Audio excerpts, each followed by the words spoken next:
Stāsts par vagiem, šī gadījumā Škoda. Principā modeļi daudz un dažādi, bet problēma viena. Dzinēja vadības bloks tieši šeit zem loga, kur tie saucamie logu tīrītāji dvorņiki, kur tur viņam ir stiprinājums, ūdens gāžās virsū.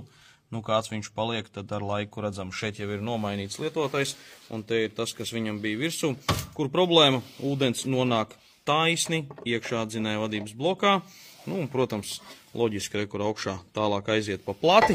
Tas viss sāk sulfatizēties, oksidēties, kūpēt, un viss tās komponentes aiziet pa pieskari. Mēdz arī nolobīties vienkārši nost, tā kā šeit redzams uz plates jau komponentes kā tādas iztrūkst.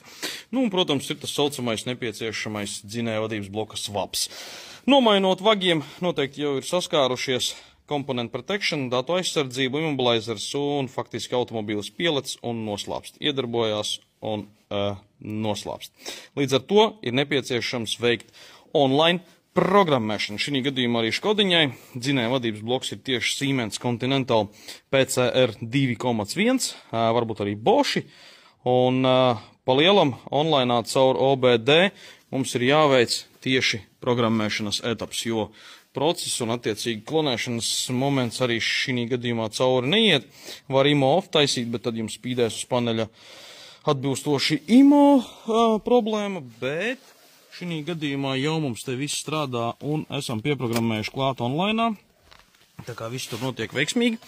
Caur OBD pieslēdzoties klāt, kā redzams, jā, ar šo te Odyssey Online Engineering, the Engine Control Module ECM was successfully adapted.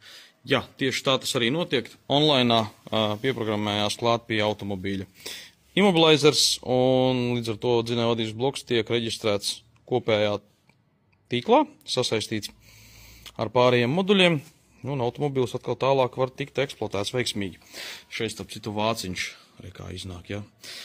Mitrums nāk iekšā, plūst pa plati, un arī, kas notiek tālāk, dzinēja vadības bloks, protams, strādā nekorekti, raustās motors, apgrieziena lēkā, iespējams grūti iedarbināt, iespējams arī ir kaut kādas mistiskās kļūdas nāk ārā, rādās kaut vai kļūdas pa sprauslām, jūs mainat sprauslas, varbūt pa droseļvārstu, tāpatās, protams, arī pa ekoloģijām var mētāt kļūdas iekšā.